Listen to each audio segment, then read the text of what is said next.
écraser ses ennemis, les voir mourir devant soi et entendre les lamentations de leurs femmes. Vous êtes une espèce en voie d'extinction. Peut-être, monsieur. Mais on n'y est pas encore.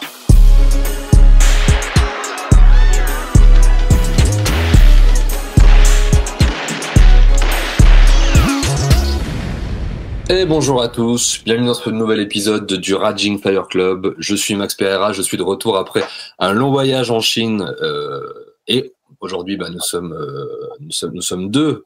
Nous ne sommes pas avec Jonathan Azia, que nous embrassons fortement, qui reviendra au prochain épisode, mais je suis avec mon excellent ami Paul Gossem. Comment vas-tu, mon cher Paul? Comment ça va, mon Max? Eh ben ça va super, après ce long périple. Voilà, je suis enfin de retour avec vous et ça fait plaisir, et on va parler d'un sujet en plus aujourd'hui très important, très intéressant, que je ne connaissais pas, que tu connais beaucoup mieux que moi, et dont d'ailleurs Spectrum a sorti un coffret collector il y a pas longtemps, et tu es dans les bonus, mon ami. Donc on va parler de Pili à travers deux œuvres, donc Legend of the Sacred Stone des années donc de 1999-2000, c'est ça, et Demigod, Legend Begin. Donc présent sur le coffret, et donc tu vas nous en parler. Donc c'est parti pour Pili et ces deux films.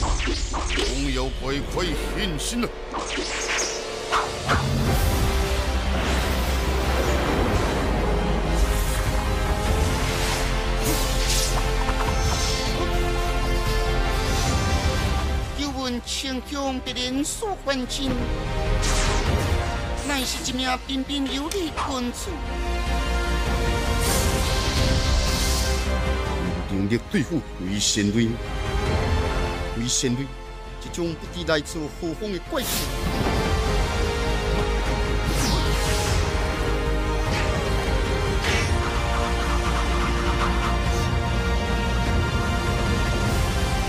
天文咒，姑娘苦地使用天文咒的禁忌，以天文咒许愿可以达成任何的愿望。但是这名许愿之人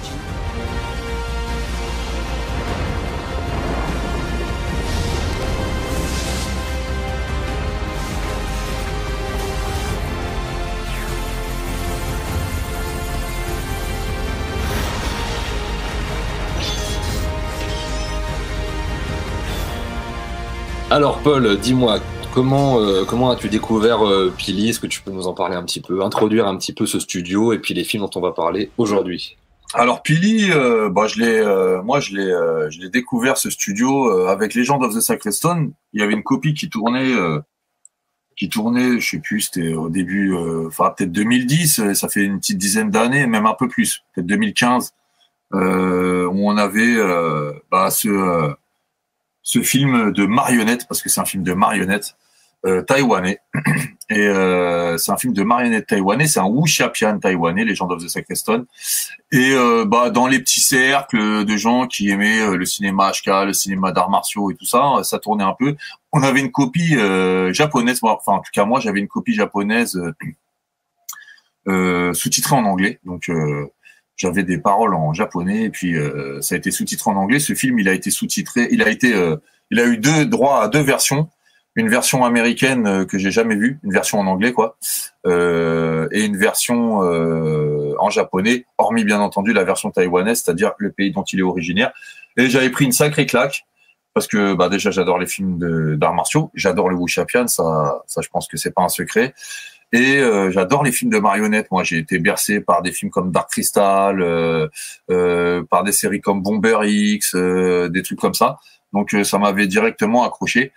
Et puis, j'en avais plus entendu parler. Puis, je me suis réintéressé au sujet sur le tard. J'ai découvert que c'était un studio qui s'appelait Pili, qui était taïwanais, qui avait fait de multiples séries tirées des aventures des personnages qu'il y avait dans ce film-là, et donc qui a sorti en 2022 une préquelle aux séries et au film Legend of the Sacred Stone qui s'appelle Demigod. D'ailleurs, on a eu le plaisir, toi et moi, de voir ces deux films sur grand écran, hein. C'est vrai qu'on les a découverts, c'est assez cool parce qu'on les a vraiment vus ensemble sur grand écran. Alors moi j'avais d'abord vu Donc du coup le deuxième film, celui de 2022, mais qui est en fait la préquelle de ce que tu m'as expliqué. Et tout récemment, tu as présenté le film au Forum des Images dans le cadre d'un festival d'animation. Et j'ai eu la chance de le voir sur grand écran. Tu as fait une présentation d'ailleurs, hein, très chouette. Et puis du coup, on a pu enchaîner sur le film. Et là, j'avoue que j'ai vraiment pris une claque. Alors j'avais déjà vu le film auparavant dans la version japonaise, mais sur un petit écran. Voilà, donc j'avais pas forcément été imprégné par le film. Et puis là, je l'ai vraiment redécouvert complètement au cinéma. Mais vraiment. Alors moi, je suis beaucoup plus amateur que toi dans le domaine, mais je connais quand même bien le cinéma de chinois, de Hong Kong, le wuxiapian et tout, et j'avoue qu'à travers la vision de ce film au cinéma là, il y a quelques semaines déjà, j'ai pris une véritable claque à la mesure à peu près égale au moment où j'avais découvert à l'époque Zulegai de la Montagne Magique pour le wuxiapian fantastique par exemple, le hongkongais. Ou Nodja en 2019, film d'animation de Chine continentale dont je parle souvent, que je suis allé voir beaucoup au cinéma. Et ben celui-là, je le mets vraiment dans mes tops. Et en plus, il vient de Taïwan, donc ça rajoute vraiment l'espèce de triade comme ça de ces trois territoires chinois et de wuxiapian. Donc c'est vraiment chouette. J'ai vraiment pris une claque. Et en plus de ça, en tant qu'amateur de cinéma de Hong Kong, plutôt des années 80-90, et je pense que tu vas nous en parler un peu plus après dans l'inspiration du film, on est beaucoup plus dans un film chorégraphié à la Ching Shu-tung, à la Tsoyar, qu'au film de wuxiapian virevoltant des années 90. Et moi, c'est beaucoup plus ma cam que celui d'après, donc le préquel qui est sorti en 2022, qui lui, par contre, va être beaucoup plus axé sur les nouveaux wuxiapian continentaux qu'on voit, qui est un peu moins ma cam, mais que j'aime quand même beaucoup. Il y a quand même énormément de choses. Mais voilà, j'avoue que je suis parti un peu dans tous les sens, mais tout ça pour dire que ça a été vraiment dès les premiers plans du film, j'étais en immersion. J'ai pénétré dans un monde de wuxiapian fantastique que j'adore. Et j'ai été emporté par le film. Alors on comprend pas grand-chose au niveau de l'histoire, etc. Par contre, au niveau des combats, au niveau du savoir-faire, de l'artisanat, c'est incroyable d'arriver à faire un film d'action et d'arts martiaux aussi fun, aussi incroyable, mais vraiment avec des marionnettes, quoi. Et ça, tu vas nous en parler aussi. C'est complètement fou. Ouais, je suis tout à fait d'accord avec tout ce que tu dis. C'est vrai, cette différence entre les deux. Alors, on rappelle que vous pouvez les trouver sur ces deux films, ils sont disponibles chez Spectrum, ils sont dans un très beau coffret. Alors ouais, j'ai fait un bonus, mais il n'y a pas qu'un bonus de moi. Moi, j'ai présenté les films, j'ai présenté les deux films, j'ai fait un petit condensé de ce qu'était le studio Pili, de leur histoire et des films. Mais vous avez dedans aussi, parce que l'équipe Pili est passée à Neuchâtel en Suisse, donc vous avez aussi où ils ont présenté leurs marionnettes, ils ont fait une conférence, vous avez ça en bonus. Vous avez notre ami Arnaud Lanu qui est passé à Taïwan visiter les studios, qui a fait aussi un très beau bonus sur les studios Pili. Enfin voilà, c'est un très très beau coffret. C'est vrai ce que tu dis. C'est deux films qui correspondent vraiment à leur époque de production. On a un film très ancré dans le wuxiapian hongkongais, le néo-wuxiapian des années 90, début 2000 avec Legend of the Sacred Stone, et on a quelque chose de beaucoup plus chinois continental dans l'esthétique. Alors on essaiera d'expliquer tout ça quand on abordera les deux films en détail, mais on verra que Pili, c'est un studio qui a tendance à vraiment coller aux tendances et à l'esthétique du moment. Leur grande originalité à eux, c'est surtout de faire ça avec des marionnettes, quoi. Et c'est quand même déjà une sacrée gageure. Avant de parler, à mon avis, des films en eux-mêmes, vu qu'on parle de spectacle de marionnettes, on parle vraiment de marionnettes, et on parle de marionnettes à gaine. Alors vous savez, il y a deux sortes de marionnettes. Il y a les marionnettes à fil qu'on connaît en France avec les guignols et tout ça. Et puis il y a les marionnettes à gaine, c'est-à-dire qu'on manie avec les mains. Et là, on est dans un spectacle de marionnettes à gaine. Et c'est très important pour comprendre un peu la manière dont travaille Pili, de revenir là-dessus, parce que c'est un art complètement traditionnel, quasiment ancestral et emblématique, spécifique du territoire taïwanais. Et on pourrait même dire que c'est un symbole un peu de résistance nationale. Donc on n'aborde pas cet art, parce que c'est un art, on n'aborde pas cet art comme on aborderait quelque chose de banal, ou on aborde pratiquement quelque chose de sacré, puisque c'est aussi un art qui est très très en lien avec la religiosité des Taïwanais. Oui, puis je crois que d'ailleurs c'est le Budaishi, c'est ça, c'est une représentation de marionnette qui est issue de la région de Fujian, hein, je crois, et puis qui est aussi pratiquée dans le nord de la Chine, dans le sud de la Chine. Faut savoir que Fujian et Taïwan, c'est quasiment la même région, quoi. C'est-à-dire qu'il y a vraiment des correspondances entre les deux régions. Il y a eu beaucoup d'échanges, et même encore aujourd'hui, beaucoup de gens du Fujian communient avec les gens de Taïwan, etc. C'est quelque chose de très important. Mais c'est vrai que c'est resté apparemment, de ce que j'ai compris, très c'est plus trop pratiqué en Chine, en tout cas plus du tout au cinéma, peut-être dans quelques représentations, mais c'est plus quelque chose de vraiment pratiqué en Chine continentale. Mais à Taïwan, c'est vraiment resté quelque chose de très important encore aujourd'hui.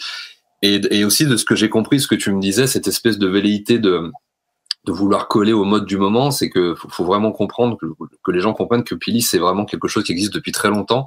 C'est une institution, c'est quelque chose c'est vraiment un studio qui cherche aussi à s'imposer à travers le monde aussi, de ce que j'ai compris. Ils cherchent vraiment à dépasser les frontières chinoises et asiatiques. Et ils y arrivent d'ailleurs pas forcément, malheureusement. C'est un petit peu la limite qui va être un petit peu culturelle. Le fait que ce soit des marionnettes, c'est peut-être pas forcément facile à vendre. Moi, je suis un peu comme toi. On a 10 ans d'écart, mais moi, j'ai grandi aussi avec Thunderbird à la télé, avec Dark Crystal et compagnie. Moi, j'ai même pratiqué la marionnette à titre personnel quand j'ai fait du théâtre, les marionnettes géantes et les marionnettes à main. Alors, pas exactement, eux, ils ont vraiment des grosses marionnettes, parce que c'est aussi très intéressant de voir un peu les making-of de ces films. La manière dont c'est fait, c'est hallucinant. L'artisanat d'art que ça développe, c'est vraiment dingue. Voir les films sont aussi passionnants que de voir les making-of, un petit peu comme à la fin des films de chorégraphie hongkongaise. Il y a vraiment tout un savoir-faire, et c'est très intéressant. Et il les manie vraiment de manière avec 2 mains, les gestuels, les postures, tout est millimétré, carré. C'est vraiment du très grand art. Et c'est voilà. Mais c'est vrai que alors, de ce que j'ai compris, c'est uniquement pratiqué à Taïwan, et c'est un peu en train de disparaître, quoi, en fait. C'est ça, hein, si j'ai bien compris. Alors, c'est en train de disparaître, oui et non, parce que Pili, qui continue, hein, c'est un fleuron de l'audiovisuel et de la culture nationale, Pili, à Taïwan. Donc, eux, ils préservent quand même cet art-là via des séries et la télé, qui s'exportent. Alors, en France, on a un peu de mal, mais qui s'exporte plutôt pas mal. Donc c'est préservé grâce à Pili. Faut savoir que le studio Pili, c'est aussi l'histoire d'une famille. Et c'est l'histoire d'une famille qui s'appelle la famille Wang, et dont les racines remontent très loin. Alors pour comprendre un peu l'importance patrimoniale du Budaishi, donc du spectacle de marionnettes à gaine à Taïwan, et pour les studios Pili, faut remonter un peu loin. Alors, comme tu as dit, c'est né dans la région du Fujian, hein, en Chine. Puis ça s'est exporté à Taïwan aux environs de fin 16e, début 17e siècle. Et puis c'est devenu un art traditionnel, très lié à la religion. C'est des spectacles de marionnettes qui se jouaient dans des temples. Donc au début des représentations, on avait des prières. À la fin des représentations, on avait des prières. Donc c'était très lié à la religiosité des Taïwanais. Et c'était le fait de petits théâtres de marionnettes itinérants, un peu à la mode de l'opéra de Pékin, hein, c'est-à-dire des gens qui allaient de village en village, qui s'installaient dans les temples et qui faisaient leur spectacle devant les publics présents à ce moment-là, et qui reprenaient souvent d'ailleurs des récits patrimoniaux que tout le monde connaissait, hein. On avait droit à l'investiture des dieux, la pérégrination vers l'ouest, le roi singe, Mulan, enfin des choses comme ça, enfin voilà, les choses que tout le monde connaissait, qui étaient repris en spectacle de marionnettes, et qui est devenu un petit peu le divertissement numéro 1 à Taïwan, comme a pu l'être d'ailleurs l'opéra de Pékin en Chine et à Hong Kong. Opéra de Pékin, alors on en a déjà parlé nous dans diverses émissions, hein, Opéra de Pékin qui n'est pas avec des marionnettes mais avec des humains. C'est pour oui, et puis il y a différents opéras. De toute façon, il y a l'opéra du Sud, il y a l'opéra de Pékin, entendu, tout un tas d'opéras. Voilà, donc c'était des petites troupes itinérantes, et parmi celles-là, il y avait celle de la famille Wang. Et il faut savoir donc que c'est devenu un petit peu un symbole national, un symbole de résistance culturelle pendant l'occupation japonaise. Parce que c'est un art, le Budaishi, qui a été interdit par les Japonais de 1936 à 1945, donc pendant 9 ans. Enfin, il y avait des restrictions. En tout cas, on pouvait faire des spectacles de Budeishi, mais il fallait que ça parle japonais et il fallait que les personnages soient en kimono et qu'ils reprennent des histoires, ou japonaises ou inventées, mais en tout cas pas du patrimoine chinois. Alors, il y en avait qui, en cachette, faisaient quand même du Budeishi traditionnel, inspiré des récits patrimoniaux chinois. Mais vu la violence de l'occupant japonais, c'était quand même compliqué. Et il y en a qui ont accepté le jeu, qui ont accepté les termes et qui comme ça ont pu continuer à se produire. Et notamment, le grand patriarche de la famille Wang, qui s'appelle Wang Haitai. Alors c'est un mec qui a vécu super vieux, il a vécu de 1901 à 2007, donc plus de 100 ans. Il a vécu 106 ans et qui était un marionnettiste complètement hors pair et qui avait lui par contre inventé, donc comme on pouvait pas reprendre les récits légendaires et folkloriques chinois, qui avait inventé son propre personnage qui s'appelait Shi Yan-yun. Et donc lui, il accepte les conditions japonaises et il crée des spectacles. Et devant la concurrence des autres troupes de marionnettistes taïwanaises, il décide d'intégrer pas mal de choses. Alors notamment des éléments pyrotechniques. Donc en même temps que les marionnettes se battaient, il utilisait des feux d'artifice, des éléments pyrotechniques pour faire des espèces de rayons. Il utilisait des rubans en tissu qui volaient, ouais. qui volaient des épées. Enfin voilà, il essayait d'agrémenter son truc.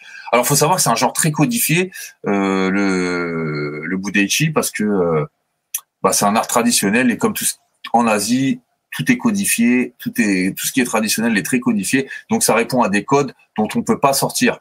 Par exemple, il faut absolument que le récit se déroule en 3 actes.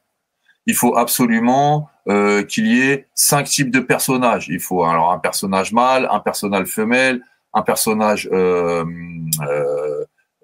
comique, un personnage masqué. Enfin voilà, il y a plusieurs personnages comme ça qui doivent être dans le récit. Il faut que ce soit fait avec des marionnettes qui sont inexpressives, c'est-à-dire en bois, et il faut que ce soit une seule personne qui fasse toutes les voix. Ouais. Ça, c'est des codes avec lesquels normalement on ne peut pas transiger.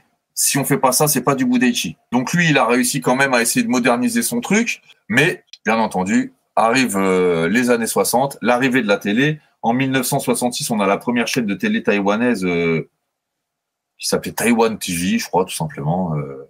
Taiwan Television Company, il me semble, qui fait son apparition et qui propose donc à Wang Haitai de diffuser du Budeishi à la télé.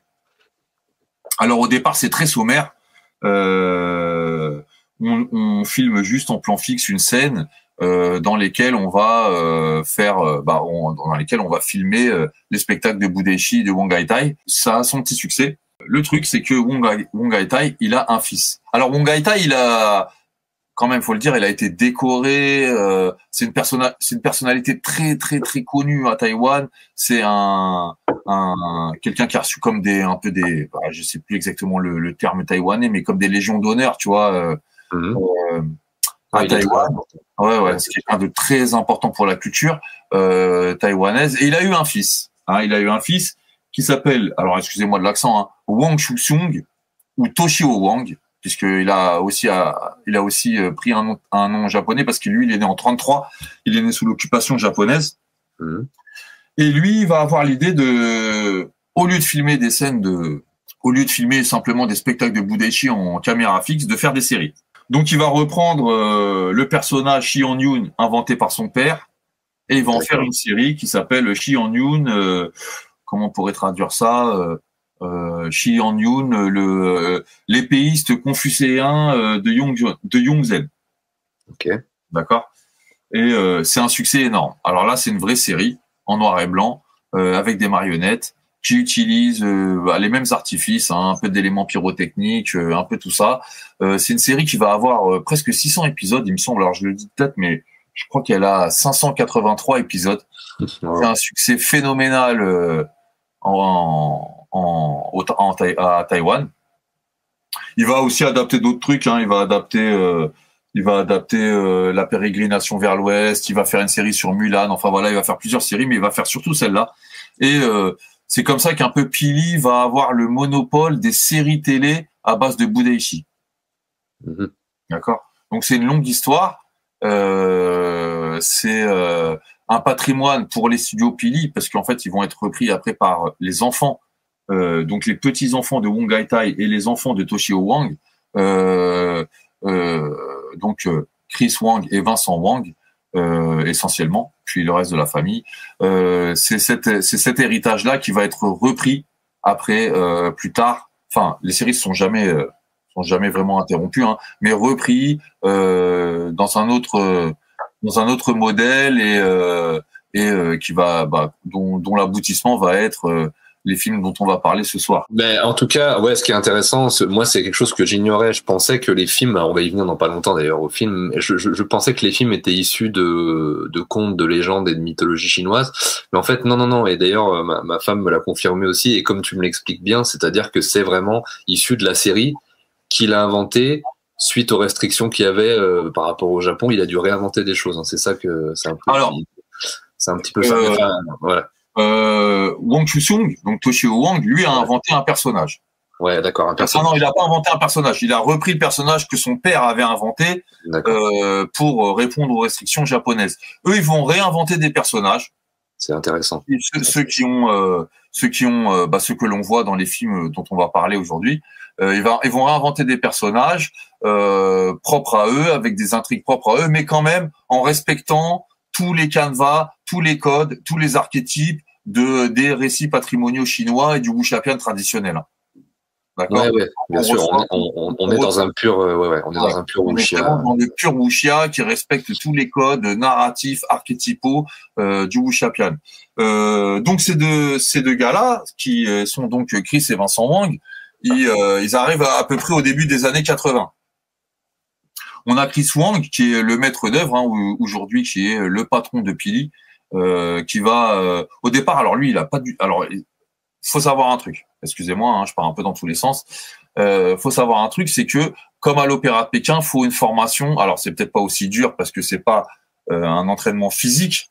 Les gens de l'Opéra de Pékin, c'est des gens qui doivent manier les arts martiaux, qui ont un entraînement physique très dur, voire inhumain, pour pouvoir arriver à faire ce qu'ils font. Mais quand même, il faut une grosse formation de marionnettiste. Et les studios Pili, c'est aussi une école. C'est-à-dire que pour être un marionnettisme de premier plan, il faut 7 à 8 ans de formation.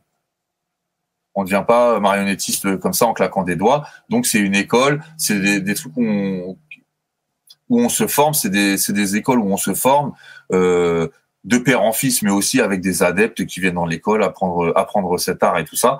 Et donc ces deux enfants-là, Vincent et Chris Wang, apprennent le métier de marionnettiste. Chris Wang, au début, il en a un peu marre. Et il fait sa route, il est un peu rebelle et il se lance dans la musique. Et il fait de la musique, du rock. Bon, ça va pas marcher. Ça va pas marcher. Et donc, il revient travailler au studio Pili. Et au début, il veut pas entendre trop parler de marionnettes. C'est pas trop son truc. Alors, le but de Chris Wang, c'est de faire connaître cet art du Budeishi à l'international. Il y avait déjà eu un petit début fait par Wong Hai-tai, qui avait accompagné à Paris dans les années 70, alors fin 70 ou peut-être début 80, qui avait accompagné Houssao Hsieh à Paris. Houssao Hsieh l'avait fait venir à Paris pour montrer ses marionnettes. Donc à ce moment-là, ils avaient cru qu'ils allaient ouvrir des portes vers l'Occident. Ça s'est pas fait à ce moment-là. Et donc Chris Wang, lui, il va poursuivre le dessein de son grand-père et de son père de pouvoir exporter cet art. Au départ, il se cantonne à la série. Alors, faut savoir que Pili, c'est plus de 80 séries. Je crois que c'est 85 ou 86 séries. D'accord. Aujourd'hui, qui vont se décliner dans 2 grandes séries, les séries qu'on appelle les Pili, qui reprennent les personnages dont qu'on connaît, qu'on voit dans Legend of Sacreston et Demigod. Alors la série 2024, elle s'appelle Broken Swords. Et puis vous avez une série qui est faite en coproduction avec le Japon, qui qui s'appelle Thunderbolt Fantasy et que vous pouvez d'ailleurs trouver en France via la plateforme qui fait surtout de l'animation qui s'appelle Crunchyroll. C'est très très bien. Moi, j'ai vu les longs métrages et c'est super. C'est sublime. J'ai vraiment adoré. Et d'ailleurs, alors comme ça en passant, ça pose quand même un débat parce que alors moi, comme tu as dit, j'avais fait une présentation très rapide parce que j'étais arrivé en retard, donc normalement je devais faire 20 minutes, j'en ai fait que 10. Mais j'avais fait une présentation au Forum des images dans un festival d'animation. Or, se pose quand même la question de savoir si là on est face à de l'animation ou pas. Alors pour toi, Max, est-ce que ça c'est de l'animation? Ouais, parce qu'en fait, on est à cheval entre le live et l'animation de quelque chose de fixe. Du coup, mais je pense qu'on est un peu entre les deux, quoi. C'est-à-dire que c'est hors catégorie un petit peu. C'est très difficile à répondre à cette question parce que en fait, on est un peu dans les deux, quoi. Et c'est assez unique, hein. Mais ouais, est-ce que c'est de l'animation? Ouais, je crois. Non, pour moi, c'est quand même plus du live. Ouais. Mais on est quand même à cheval entre les deux, quoi. C'est ça qui est intéressant. Et d'ailleurs, ce qui est très intéressant aussi, c'est que quand on regarde ces films, ce qui saute aux yeux, c'est, alors si on arrive à rentrer dedans, évidemment, moi c'est mon cas parce que c'est des univers dans lesquels j'arrive à rentrer très facilement et que j'aime. Donc du coup, j'oublie un peu que c'est des marionnettes au bout d'un moment parce que je me laisse un peu emporter par le récit et par le savoir-faire, mais surtout au niveau des combats. Ouais. Surtout les combats qui nous emportent bien comme il faut, y compris dans la série dans les films issus de la série que tu as cité, la Thunderbolt Fantasy, là, série japonaise, mais très wuxiapienne en fait, dans les personnages, dans l'action, dans tout ça. Et ouais, je dirais qu'on est un peu à cheval entre les deux. Toi, qu'est-ce que t'en penses, toi, de cette définition? En fait, ça dépend de la définition de l'animation. Si pour les gens, l'animation, c'est donner vie à un objet inanimé et l'animer, ouais, on est dans l'animation. Si pour les gens, s'il se réfère à une référence technique, hein, c'est-à-dire la stop motion, c'est-à-dire l'animation, c'est l'image par image, comme on peut voir, de l'image par image, vous pouvez en faire avec du dessin, avec de la pâte à modeler, avec plein de choses. Hein. Réozen, par exemple, c'est de la stop motion aussi. Donc là, on anime de l'inanimé, mais pas l'image par image, hein, on décompose l'image, on décompose le mouvement. Là, on n'est pas du tout là-dedans. On est quand même dans quelque chose qui est filmé live, où les marionnettes bougent en vrai et on les filme, tout simplement. Hein, d'accord. Ouais. Pour revenir sur Crunchyroll, ouais, excuse-moi, sur Thunderbolt Fantasy qui passe sur Crunchyroll, ouais, c'est quand même intéressant. C'est une série qui date de 2016, donc ça a marqué la grande arrivée. Des studios Pili au Japon, c'est le fait d'un gars très important qui s'appelle Gen Urobuchi. Gen Urobuchi, c'est un scénariste d'animation et de tokusatsu. Alors, il a fait des Kamen Rider, il a fait Kamen Rider Game qui est une série plutôt sympa en animation. C'est lui qui a scénarisé des trucs super connus, hein, comme Psycho Pass, Fate Zero, Black Lagoon, Bubble, des trucs comme ça. Enfin voilà, c'est un grand nom de l'animation. Et lui, un jour, il était à Taïwan dans un festival et il tombe sur le stand Pili. Et donc il regarde, il y a dans le stand des télés qui passaient des extraits des séries. Et puis lui, il pète un plomb. Il dit mais qu'est-ce que c'est que ce truc? J'ai jamais vu ça et tout. Donc il parle avec eux. Il achète pas mal de DVD ou de Blu-ray. Et puis il regarde ça chez lui, il poste des tweets en disant mais j'ai vu un truc, c'est complètement dingue, j'ai jamais vu des mecs faire ça, j'ai jamais vu ça nulle part. Et finalement, les studios Pili lui répondent sur Twitter et finalement ils rentrent en contact vraiment et ils se décident à faire une série ensemble. Donc Thunderbolt Fantasy, c'est vraiment une histoire scénarisée par Gen Urobuchi, donc un japonais. Qui travaille dans le tokusatsu et surtout dans l'animation, et les studios Pili qui vont s'occuper de la mise en scène des séries. C'est un truc très important. Ils vont réussir à s'exporter aussi en Chine en 2010 avec une série qui s'appelle Butterfly Lovers, qui va être une coproduction avec les Chinois. Et ils vont s'exporter aux États-Unis aussi. En 2006, alors il y avait une série Pili qui s'appelait Battle for the Thrones, qui a été acheté par des télés américaines et qui a été charcuté. Alors à la place de la bande-annonce, à la place du score original, ils ont mis du rap. Ils ont remonté le truc et l'ont rebaptisé Wooling Warriors. Donc c'est franchement une horreur.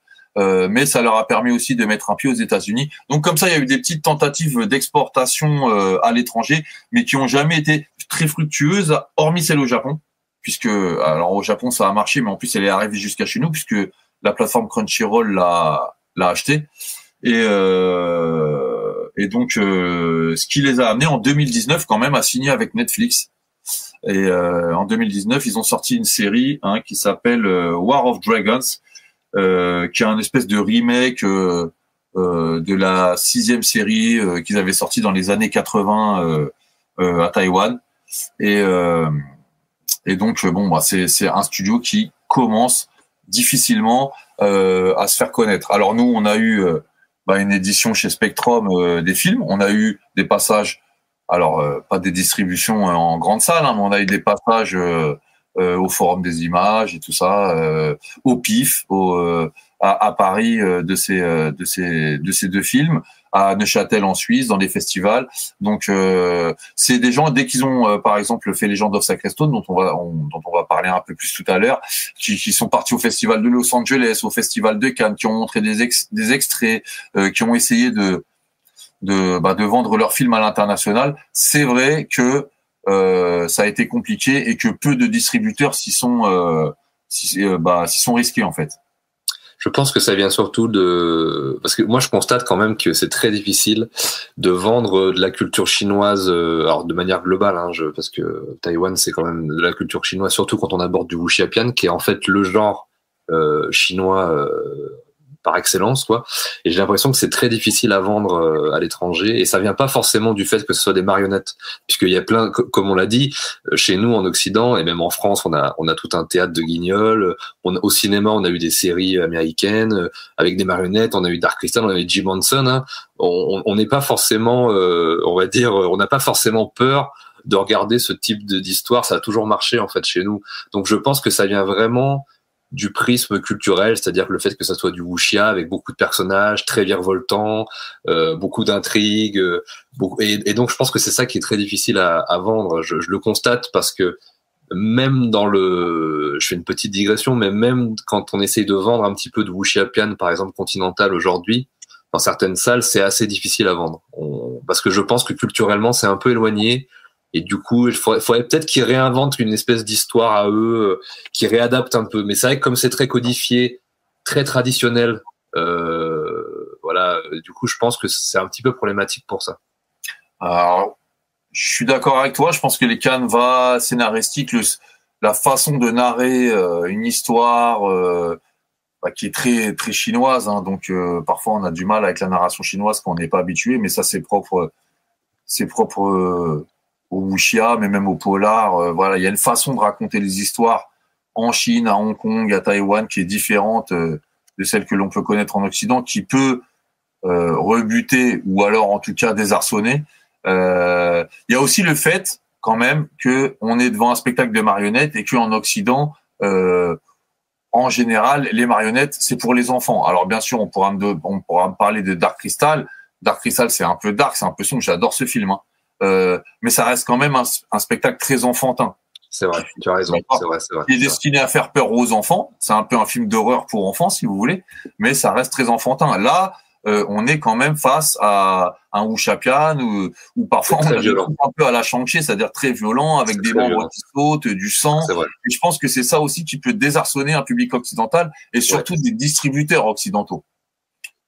Oui, puisque en fait, c'est vrai, t'as raison, c'est vrai que j'y ai pas pensé, mais oui, c'est vrai que la dimension violente, comme c'est quelque chose qui est plus proposé en fait au jeune public, mais en fait, c'est pas des histoires faites pour les jeunes, c'est vraiment des histoires violentes, sanglantes, de revanche, de vengeance, donc il y a vraiment c'est ça qui est très intéressant aussi. La seule truc qu'on a eu un peu violent chez nous, c'était Mythe de Fiball. Qui était quelque chose d'ailleurs, qui était quelque chose beaucoup de niche en fait, tout à fait. Quelque chose qui a eu un grand succès, The Feebles. Alors c'est devenu un film culte avec le temps parce que c'est Peter Jackson, parce que c'est tout ça, mais ça reste quand même quelque chose de très particulier, on va dire. Ouais, c'est ça. Non, mais t'as mis le doigt sur quelque chose d'intéressant. C'est vrai qu'il y a le côté culturel, mais effectivement, il y a le côté proposition pour la jeunesse que nous, on n'arrive pas. Je suis tout à fait d'accord, carrément. Ouais. Et donc bon, ils ont eu du mal à s'exporter. Ils ont toujours du mal à s'exporter, mais ça se fait peu à peu. Hein, aux États-Unis, Netflix a une série. Je sais pas pourquoi nous on l'a pas. C'est dommage. C'est d'ailleurs peut-être l'insuccès de la première saison produite par Netflix de Dark Crystal qui a fait qu'on n'a pas eu la série Pili. C'est bien dommage, j'en sais rien. Mais le fait est que ces gens-là, ils continuent à travailler et qu'ils font un sacré travail. Et donc, les productions Pili sont des productions qui existent. Alors, Pili, le studio en lui-même, existe officiellement depuis 85, mais Vincent et Chris Wang avaient acheté des studios à Huwei, qui est la ville natale de la famille Wang. Hein, c'est leur berceau. Hein, ont acheté des studios énormes là-bas. Alors c'est plusieurs milliers de mètres carrés, je sais plus combien. Ou sur le concept de la Shaw Brothers, un peu une espèce de movie town mais pour marionnettes. Hein. Et de là, ils vont produire des séries. À partir de 84, ils vont produire des séries avec donc les héros qu'on va voir évoluer dans les deux films dont on va parler, des séries qui ont eu du succès énorme. Et puis à un moment donné, on va vouloir chez Pili s'attaquer au grand écran. Alors faut savoir que souvent on dit que le réalisateur de ces films, c'est Chris Wang. Chris Wang, c'est un réalisateur, mais c'est aussi plutôt un visionnaire, un chef d'orchestre, un chef d'entreprise. Et à côté de ça, il y a quand même pas mal de gens qui bossent. On a des réals on a plusieurs équipes qui font le film. Hein. C'est réalisé en fait par plein de gens. Et Vincent Wang, il va s'occuper lui alors des voix. Comme je vous l'ai dit, le Budeishi impose à la base que ce soit une seule personne qui fasse toutes les voix des personnages. Et donc celui qui va prendre ce rôle chez Pili, c'est Vincent Wang, donc le frère de Chris Wang. Et alors c'est un gars qui est mort en 2022 suite à une opération chirurgicale qui a mal tourné. Et ce gars-là, il a quand même interprété plus de 3000 personnages dans sa vie. Ah ouais, quand même. On l'appelle l'homme aux 8 tons. Il sait faire 8 tons de voix, des voix de femmes, des voix de jeunes hommes, des voix d'hommes virils. Enfin, il sait faire des voix de monstres. Voilà. Et donc, par exemple, les films que l'on va voir, si vous les regardez en version taïwanaise, parce que par exemple comment il s'appelle, Legend of Sacred Stone existe en japonais et en américain, où là c'est plusieurs voix différentes, on n'a pas respecté ça, mais si vous regardez la version taïwanaise, c'est que lui qui fait toutes les voix. Ouais, d'ailleurs c'est pas tout à fait ça. Enfin, disons que c'est un dialecte spécial. C'est pas du mandarin de Taïwan d'ailleurs, de ce que j'ai compris, parce que c'est un autre dialecte, mais je me souviens plus exactement lequel. Alors, le Fusheng ou un truc comme ça. Oui. Taïwan, il y a comme la Chine, il y a tout un tas de dialectes différents, etc. Mais en tout cas, c'est pas en mandarin. Ils vont doubler les personnages en mandarin plus tard dans un film dont on va parler en dehors un petit peu après, qui s'appelle Artie, hein, je crois, où là ils ont tenté et qu'ils ont vraiment doublé en mandarin, mais on en parlera, ça va être intéressant parce qu'ils ont fait beaucoup de compromis par rapport à la tradition pour toucher un public plus large et tout, donc on parlera de ce film après, c'est très intéressant. Bah écoute, je te propose qu'on y aille hein, sur Legend of Sacred Stone, comme ça parce que je pense qu'on a bien présenté Pili, voilà, les séries télé, véritable institution, hein, c'est vraiment quelque chose, je dirais pas que c'est le Disney ou le Pixar, mais c'est quelque chose de très important, quoi. En tout cas, c'est comme ça que Chris Wang l'entend. Il veut devenir, depuis les années 80, le Disney taïwanais. Voilà. Donc, voilà, vous savez. Donc là, 2 films très importants vont sortir. Legend of Sacred Stone et Demigod. Le film et sa préquelle, donc sorti à 20 ans d'intervalle, présent sur c'est vraiment les deux piliers du coffret. Ce sont des œuvres majeures, hein, ce sont les 2 œuvres cinématographiques majeures qu'ils ont faites. Moi, j'avoue, à mon humble niveau, n'avoir vu que ça, et quelques autres longs métrages aussi, qui sont d'ailleurs très bien aussi. J'ai pas vu les séries. Je crois que il y a quelques séries ou quelques épisodes qui sont disponibles aussi sur le coffret. Alors ils ont une chaîne internet hein, où ils diffusent toutes leurs séries qui s'appelle ePili Network. Ben voilà. Où on peut les voir. Et sinon, vous avez pas mal d'épisodes ou d'extraits ou de choses intéressantes à regarder. Ils ont une chaîne sur YouTube où il y a pas mal de choses à capter. Ouais, donc n'hésitez pas, ça doit être très intéressant. Moi, je vais m'y filer parce que c'est un univers que je découvre quand même et qui fait partie du patrimoine du cinéma chinois, enfin plus particulièrement taïwanais, et c'est très important parce que c'est conservé là-bas et ça ne se fait pas en Chine continentale ni à Hong Kong. C'est un truc vraiment spécifiquement taïwanais, donc c'est très intéressant. Donc vas-y Paul, excuse-moi si tu veux partir sur le film, on y va. Bah écoute, le premier long métrage qu'ils ont fait, donc c'est Legend of the Sacred Stone en 2000. À un moment donné, Chris Wang a envie de s'attaquer à l'international. Il comprend bien que c'est pas avec les séries qu'il va y arriver, donc il se décide à faire un long métrage. Et donc ce long métrage, il va réutiliser les personnages qui sont présents dans les séries depuis 84-85, c'est-à-dire les débuts des séries officiellement Pili, hein. Et notamment le personnage principal qui s'appelle Sur Wan-Jen. Et Sur Wan-Jen, vous le verrez donc dans Legend of the Sacred Stone, vous le suivrez dans Legend of the Sacred Stone et dans Demigod, c'est un des personnages principaux des séries Pili. Petit problème de Legend of the Sacred Stone, c'est que finalement, il s'adresse surtout au départ aux gens qui connaissent la série, parce qu'on nous les présente pas les personnages. Alors, ils arrivent, on en a une dizaine, les Taïwanais, ils les connaissent depuis 15 ans, ils les regardent en série. Vous arrivez avec ça. Au début, vous comprenez pas trop qui est qui, finalement, on arrive à finalement s'y retrouver au fur et à mesure de la narration et de l'intrigue. Donc lui, il a cet intérêt. Alors, il faut savoir que son père, qui avait fait donc les premières séries de marionnettes vraiment séries, c'est-à-dire mise en scène et tout ça, il était beaucoup plus inspiré du Shambara. Alors lui, il est né sous occupation japonaise, comme je l'ai dit, il est né en 33. Il a pris un nom japonais, Toshio Wang, et donc il était inspiré énormément par Kurosawa, Kobayashi, tous ces gens-là. Sauf que pas du tout. Eux, c'est des enfants du cinéma de Hong Kong. C'est des gens qui ont été marqués par les films de la Shaw Brothers, énormément par les films de Shang-Chi. C'est peut-être pour ça d'ailleurs qu'on retrouve un peu cette violence dans leur production.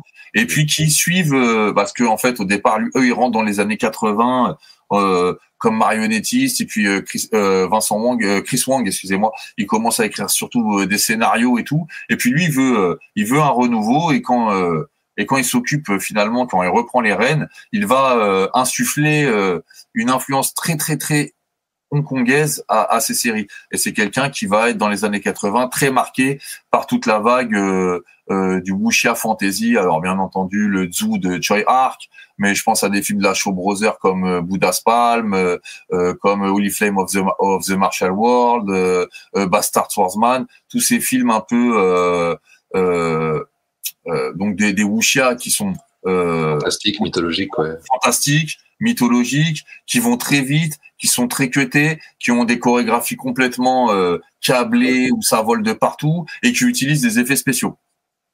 Donc ça va être son grand truc. Et lui, ce qu'il veut faire, c'est un wuxia-pian en marionnette, mais à peu près sur ce type-là. Et donc, ils le font déjà en série, mais ils n'ont pas forcément les moyens de faire tout ce qu'ils veulent. Et donc, il va se décider à mettre les pieds dans le plat avec Legend of the Sacred Stone et en disant, avec ça, on va pouvoir se faire connaître un peu plus à l'international. Et donc, en 2000, donc sort ce film qui a un beau petit succès, à Taïwan, puisque à sa sortie, il bat même Toy Story 2 qui sortait en même temps, qui dépasse les 150 millions de dollars taïwanais de bénéfices, ce qui était avant Tigre et Dragon, qui est une coproduction taïwanaise, qui était avant Tigre et Dragon le record. Donc c'est un film qui marche bien. Problème, il en a coûté le double. Il a coûté 300 millions de dollars taïwanais. Ah oui. Il faut savoir que c'est un film qui a duré 4 ans à se préparer, sur lequel ont bossé énormément de gens. Il y a à peu près Je vous donne un exemple pour ceux qui l'ont vu. Alors tu vois la séquence dans la vallée de l'enfer là où il y a de la lave et tout ça là, qui est très en 3D d'ailleurs, qui est très dans l'esthétique de l'époque, hein, c'est-à-dire 2 ans avant, on avait eu Storm Riders de Jeffrey Lowe qui était sorti, qui inaugurait un peu ce style. 1 an après, on aura Legend of Zoo de Choi Ark qui va aller encore plus loin là-dedans. On est très là-dedans dans cette espèce de 3D un peu balbutiante, mais très charmante aujourd'hui quand on la regarde. Moi, j'adore. Juste cette scène-là, elle a coûté 10% du budget. Oui, ça se sent quand tu vois le film, parce qu'effectivement, quand tu te remets dans le contexte de l'époque, tu sens que cette scène, ils ont vraiment, malgré le côté un peu rudimentaire aujourd'hui des effets spéciaux qu'on a l'impression, parce que ça a un peu vieilli forcément avec notre regard à nous, mais un regard un peu cinéphile voit qu'il y a quand même beaucoup de budget, beaucoup de travail pour cette scène, qui est très mythologique et qui est une descente aux enfers et tout, et qui est très immersive aussi. Donc on sent qu'il y a eu du budget pour cette scène, ouais. Donc c'est un travail titanesque. Alors même au niveau des décors, il a fallu 1 an pour faire tous les décors, parce qu'après tout est tourné en studio, hein. Alors même les studios, c'est toute une histoire puisque c'est des marionnettes. Donc ça veut dire que t'as des studios surélevés avec des fosses qui font 1,50 m de haut sur 1,50 m de large pour que les gens puissent manier les marionnettes dans le studio. On a des scènes sous l'eau. C'est-à-dire qu'il y a des marionnettes qui sont en bateau. Ouais. Et à ce moment-là, les gars qui manient les marionnettes, ils font de la plongée sous-marine. Tout à fait. Il faut se mettre sous l'eau pour les faire évoluer sur le bateau. Donc voilà, c'est tout un truc. C'est 4 ans de travail. C'est 1 an avant de post-production. Faut savoir que par exemple dans les productions Pili, Vincent Wang, il enregistre toutes les voix avant le tournage. D'accord. Et les voix sont enregistrées avant de tourner. Pourquoi? La question, en fait, c'est logique. C'est que les marionnettes, elles ont besoin de sentiments, elles ont besoin de choses palpables pour pouvoir réagir. Donc, quand on tourne une scène, on a les voix déjà préenregistrées qui sont sur le plateau, qui tournent sur le plateau et qu'on entend. Donc, les marionnettistes suivent les voix, en fait. Donc, les marionnettistes et non pas l'inverse. Pour suivre l'émotion donnée par les voix. Donc, les voix sont faites avant de tourner. D'accord, intéressant. Et alors il y a plein de choses, hein. Alors par exemple, au départ les marionnettes dans les séries Pili, elles font à peu près 1 mètre. D'accord. Pour Legend of Sacrestone, on va les réduire à 60 cm. Parce que on veut qu'elles soient encore plus maniables et encore plus rapides. Ouais. D'accord. Sauf que on fait des combats avec les marionnettes, elles sont super rapides, super maniables, et puis à un moment on se dit sauf que c'est pas pour le petit écran. C'est pour le grand écran. Et ça va tellement vite qu'on se dit, finalement, sur le grand écran, le public, tout ce qu'il va réussir à faire, c'est à vomir. Hein. Ça donne la nausée. Les images vont trop vite. Donc, on garde quand même ces marionnettes de 60 cm, mais il va falloir faire attention à la vitesse. Donc, il va falloir trouver quelque chose d'assez nerveux, parce qu'on veut correspondre à un style qui est en vogue dans les années 90. Et en même temps, respecter ce truc un travail sur grand écran, c'est pas le même que sur petit écran. Faut savoir que quand on tourne des séries, les bobines peuvent être réutilisées. Quand on tourne en 35 mm pour du cinéma, la bobine, elle peut pas être réutilisée. C'est plus de 30 mm de bobines qui sont utilisées pour ce film-là. Donc c'est un très gros travail, ça coûte très cher. Donc je vous dis 300 millions de dollars taïwanais. Et donc là l'influence elle est claire, hein, Max. On est exactement dans le néo-wuxia, alors qui tire un petit peu vers le classique. Hein, on pense à Shang-Chi, on pense à Shoryuan, mais on pense quand même beaucoup à Chi Chu-tung, à Choi Ark, à des gens comme ça. C'est une synthèse entre, on va dire, l'apparition du wuxia des années 70 dans sa période la plus faste avec Chang-Chi jusqu'aux années 90, 2000, on va dire. Le film, tu m'as dit qu'il avait été tourné en 4 ans, donc étant donné qu'il est sorti en 99, ils l'ont commencé en 95 et ça se voit, il y a quand même une patte très 90 dans la manière dans la texture, dans les influences, dans tout un tas de choses. Donc moi, c'est ce qui m'avait sauté. Moi, ce qui m'a surtout sauté aux yeux dès le départ, c'est que ils ont réussi grâce aux marionnettes, et ce qui était hallucinant, à me faire rentrer dans un wuxiapian fantastique tel que je les connaissais de l'époque du cinéma de Hong Kong. et c'est ça, enfin, je veux dire, j'ai été vraiment happé par le truc, et je pense que ça vient vraiment d'un grand talent, hein, comme tu l'as dit, d'artisanat, d'infrastructure, enfin, c'est vraiment un travail collectif. On retourne vraiment à la source du cinéma dans ce que c'est-à-dire qu'il y a un chef d'orchestre et il y a un orchestre qui sait exactement quoi faire à quel moment. Pour avoir un peu pratiqué la marionnette, c'est très physique, hein, que ça soit les grosses marionnettes, les petites marionnettes. Il faut s'impliquer au niveau physique. Il faut. Alors là, en général, moi j'ai fait 2 trucs. Il y avait avec la voix et sans la voix. Là, tu me dis que les voix sont enregistrées avant et que les gens s'adaptent à la voix. Donc c'est encore un autre travail. Donc ça doit être. Moi, j'arrive pas à imaginer, mais ça doit être très très très compliqué. Et en plus, on est dans de la culture chinoise, dans quelque chose de chinois, donc de très précis. À chaque fois au niveau des, moi c'est ce qui me choque, chaque intonation de voix, on est un peu dans l'opéra, on retrouve un peu les aspects opératiques parce que tout est très codifié et on est vraiment dans quelque chose de très précis à chaque fois au niveau des émotions, au niveau du mouvement, la manière dont les personnages parlent, etc. On est vraiment là-dedans. Donc ce qui m'a vraiment bluffé, c'était vraiment ça, quoi. On sent tout le travail qui est derrière. Mais en même temps, on le sent pas. C'est-à-dire qu'on se dit, il y a dû avoir un travail titanesque pour arriver à faire ça. C'est pas simplement des marionnettes qu'on anime. Il y a tout un tas d'éléments qui se mettent comme ça en place. Et le tout arrive à nous faire, enfin, moi, je suis vraiment rentré comme je suis rentré dans un film. J'ai pris une claque incroyable. Mais, alors moi, j'aime beaucoup le premier parce que le premier, il y a vraiment beaucoup de combats. Et moi, les Wuxiapian fantastiques, souvent, je panne rien aux histoires et ni aux intrigues. Je me souviens plus des noms des persos, des machins. Et je suis vraiment emporté par le spectacle. La plupart du temps, je suis très emporté par le spectacle. Contrairement au deuxième, qui là va être un peu plus posé, mais du coup un peu plus beau et un peu plus maîtrisé sur plein d'aspects. Moi, je vais quand même préférer celui-là parce que c'est un bordel complet. C'est à l'image du cinéma de Hong Kong, très bordélique, très énergique, avec plein de défauts. Mais ces défauts sont rattrapés par le talent des mecs qui les font et les idées qu'ils ont et le jusqu'au boutisme des idées jusqu'où ils vont. Enfin, c'est incroyable. Il y a, enfin, le premier combat, je crois qu'il dure 10 minutes. Enfin, c'est un truc. Juste en tant que spectateur, le plaisir que vous allez prendre en tant que spectateur, il est énorme, quoi. Si vous aimez vraiment le cinéma, ce type de cinéma d'action, le cinéma de spectaculaire, le cinéma d'arts martiaux, le cinéma de Wuxiapian, c'est vraiment incroyable ce qu'ils arrivent à faire. Donc moi, j'ai vraiment été là-dedans. Et effectivement, comme je suis un enfant de Hong Kong et tout ça, ouais, il y a vraiment le côté visuellement, en tout cas, c'est vrai, on est vraiment dans du néo-Wuxiapian arkien, quoi, à la Tsui Arc, vraiment, quoi. Et au niveau, c'est vrai que parce que c'est extrêmement violent, il y a des mecs qui se font transpercer, des têtes qui se découpent, des trucs, enfin, on est vraiment dans du Chang-Chi de la grandeur, et ça synthétise un peu les deux. Du coup, c'est très intéressant.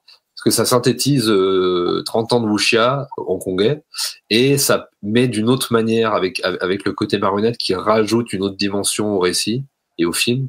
Et du coup, moi, je suis beaucoup plus, c'est beaucoup plus neuf, hein, pour moi, cette manière d'aborder Pili. Je connais assez peu, hein, j'ai pas vu beaucoup de trucs, mais là, le peu que je découvre, c'est assez hallucinant. Donc voilà, je te laisse poursuivre, mais moi, personnellement, je suis complètement d'accord avec toi. Alors, faut savoir que ce film, c'est l'occasion aussi de faire un bond en avant technologique et de s'affranchir de certaines limites imposées par le Budaechi. Comme je vous ai dit, par exemple, les poupées, elles doivent être en bois et inexpressives. Au départ, les poupées du Budaechi, c'est leurs têtes sont en bois et le visage est peint sur le bois. Donc, on a des yeux peints et une bouche peinte.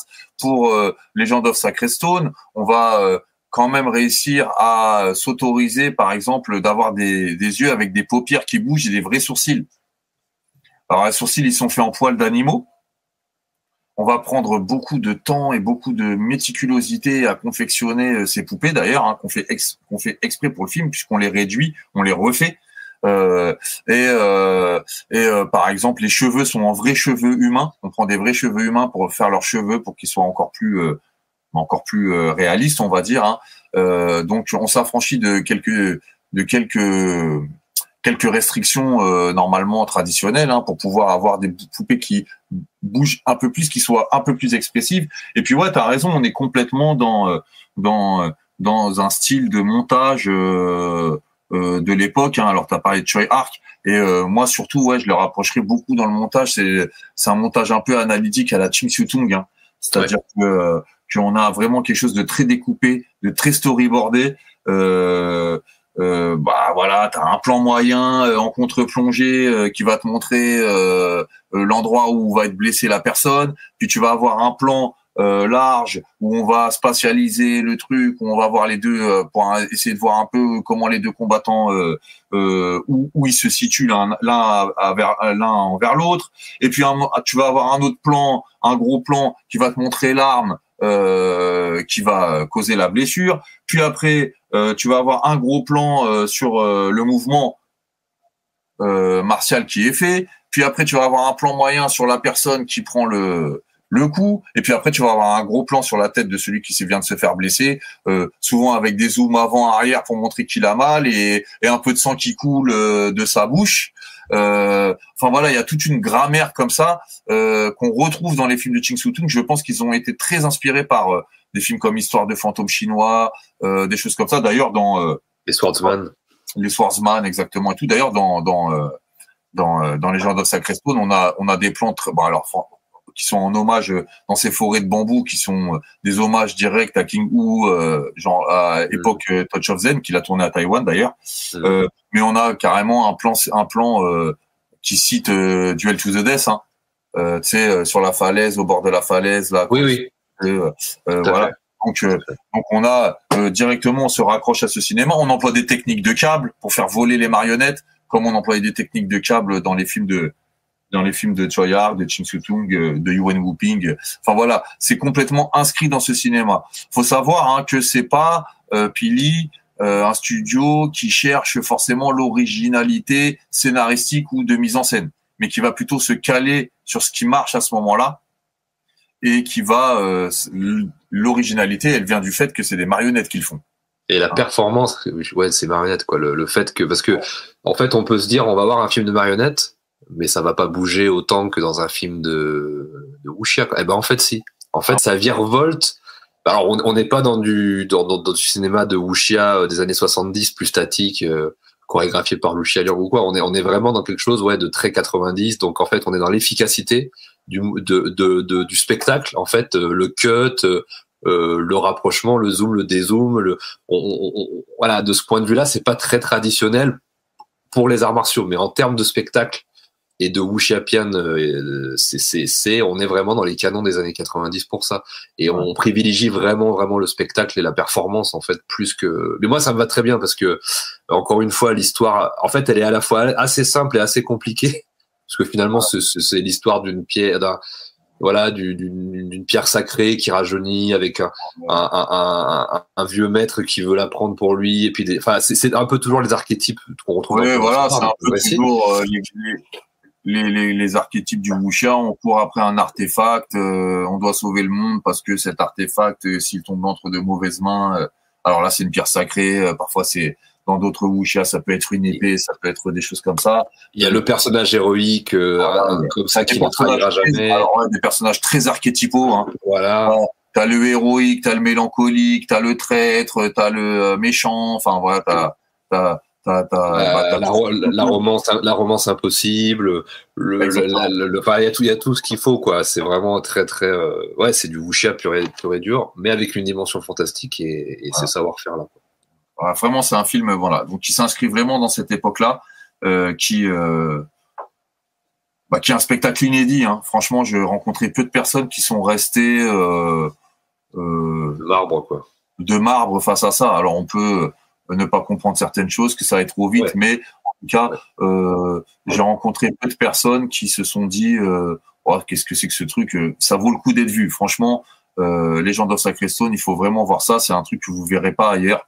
Et je pense pas trop m'avancer en disant ça. Petit problème, problème narratif. Alors le problème narratif, il vient alors c'est les gens qui regardent du wuxiapian, qui regardent du shoryuan et tout, ça ils seront en terre inconnue. Ça va, ils retomberont sur leurs pattes. Le seul problème, c'est à mon avis que ce récit s'inscrit dans une série qui se poursuit depuis 15 ans.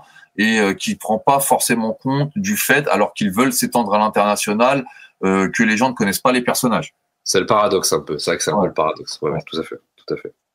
Et oui, c'est vrai que oui, on n'a pas cité Chuyan, mais c'est vrai que Chuyan aussi, enfin Koryuan en cantonais, mais Chuyan, c'est vrai, c'est ouais, au niveau de l'esthétique et tout, il y a ça, il y a ouais, tout à fait. Et puis il y a un truc aussi moi qui m'a vachement marqué, mais dès les premières secondes du film, c'est que les musiques sont absolument incroyables. Ah, le score est super. Ouais, la musique et même la musique chantée, je crois que c'est Wu Bai d'ailleurs qui fait Wu-Bai, le héros de Taiwan Tide pour les fans, donc réalisé par Tsui Hark, qui est un chanteur taïwanais très connu mais qui fait encore du cinéma là, qui a fait du cinéma à Hong Kong là, qui fait du cinéma en Chine continentale et tout, qui est un chanteur un très très grand chanteur taïwanais et qui là chante le thème principal et le score est absolument dinguissime, mais vraiment si vous aimez la musique de film, c'est une musique que vous pouvez vous repasser, elle est très épique.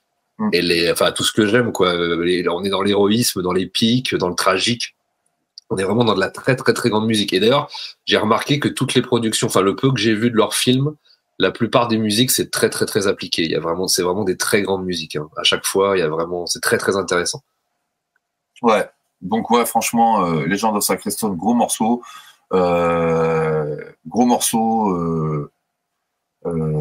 Inédit. C'est-à-dire que quand je dis inédit, ça veut dire que vous verrez jamais ça ailleurs. Franchement, on vous le conseille fortement. On vous le rappelle, hein, ce film, il est disponible chez Spectrum. Vous pouvez vous le procurer en France. C'est un sacré film. Qu'on aime le wuxia, qu'on aime les marionnettes, qu'on aime l'action, qu'on aime le spectacle, le grand spectacle. Franchement, courez-y les yeux fermés. C'est vraiment du très bel ouvrage. Tout à fait. Bon, bah écoute, je te propose qu'on passe au deuxième. Alors, le deuxième, c'est Demigod. Demigod. The Legend Begins. Donc, The Legend Begins. Donc, là,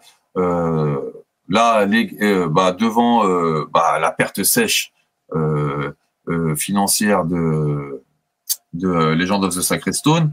Alors, ils vont, comme tu as dit, hein, ils vont faire en 2015 un autre long métrage qui s'appelle The Arty. Et là, au lieu de coller à la mode chinoise, ils vont essayer de s'occidentaliser. Hein. The Arty, c'est quelque chose qui s'inscrit pas du tout. C'est des nouveaux personnages, ça s'inscrit pas dans les personnages de la série. On réinvente une histoire et finalement là, on va essayer plutôt de se pixariser, on va dire. Hein. C'est-à-dire qu'on fait un film beaucoup plus enfantin, beaucoup moins violent et qui utilise énormément la 3D. Ouais, et même un peu trop la 3D d'ailleurs, parce que c'est vrai que ouais, on peut parler un peu d'Arty, c'est vrai, parce que c'est intéressant avant d'aborder Demigod, c'est vraiment oui la tentative de s'exporter et de s'aligner sur les canons de ce qui se faisait à l'époque dans l'animation internationale. Donc on est plus dans un film pour enfants. C'est assez déceptif pour cette espèce enfin beaucoup de gens ont considéré que c'était une trahison un peu le fait qu'ils aient à plusieurs titres, c'est-à-dire qu'il y ait autant d'effets spéciaux sur des personnages. Il y a carrément des personnages qui ne sont plus des marionnettes, mais qui sont des personnages en image de synthèse. Une image de synthèse qui a d'ailleurs pas mal vieilli pour certains persos. Arty, je crois que c'est un peu une marionnette et il y a un peu des deux. Hein. Je crois que c'est un mélange entre les deux. Alors il y a Arty, lui, c'est une marionnette sur lequel on a rajouté des effets 3D pour lui faire bouger le visage, les yeux, tout ça. Et après, on a carrément plusieurs personnages qui sont complètement en 3D. Alors Arty, en fait, pour préciser, c'est un robot en fait en bois qui peut prendre vie à l'aide d'une source énergétique. Comme ça revient beaucoup dans les wuxiapian aussi, ça, notamment dans les DTV, les trucs comme ça, espèce de mélange de wuxiapian un peu moderne comme ça, un peu futuriste presque. Mais moi j'ai trouvé ça plutôt sympa. Alors pas forcément, évidemment, pas à la hauteur des autres films. Et évidemment plus un spectacle pour enfants, donc plus aseptisé, mais malgré tout je trouvais qu'il y avait de la qualité quand même. Il y avait de la tentative de faire quand même quelque chose. La musique est toujours aussi bien, les combats sont toujours aussi cool. C'est vrai que ce qui est un petit peu déceptif, c'est le côté en fait marionnette avec beaucoup d'effets spéciaux autour, alors qu'avant on était quand même dans une espèce d'équilibre entre de la marionnette et des décors naturels. Même les monstres, on le verra dans Demigod, les monstres et les dragons, les choses comme ça sont en latex, enfin sont en physique, quoi, en poil, en latex. Donc c'est une texture beaucoup plus perméable. Là, on est dans quelque chose d'un peu synthétique et du coup d'image de synthèse, ça sort un peu. C'est un peu dommage. Mais je trouve la tentative, cela dit, intéressante. Encore une fois, je dis, la musique est toujours super. et il y a toujours de très bonnes idées de mise en scène, etc. C'est quand même un film que je conseille pour prolonger l'expérience, on va dire. Mais on est vraiment dans autre chose. Et en plus de ça, les voix sont, enfin là, le film est doublé en mandarin, probablement avec des acteurs connus de Taïwan ou des chanteurs ou je sais pas, je suis pas au fait de comment ça. Je pense que tu t'en sais peut-être un peu plus que moi sur ça, mais peut-être des voix plus connues. Mais en tout cas, c'est une trahison quand même par rapport à l'art de base qui était donc de doubler les marionnettes avec une seule voix. Et d'ailleurs, c'est juste le petit reproche que je peux faire par rapport au premier, si j'ai un tout petit reproche à faire qui parfois me sort un peu. C'est que le fait que donc c'est Chris Wong ça qui double tout le monde. C'est Vincent, pardon, ouais, je me suis trompé. Il y en avait un sur deux, je me suis trompé. C'est vrai que quand il fait des personnages féminins, c'est un petit peu plus compliqué pour moi.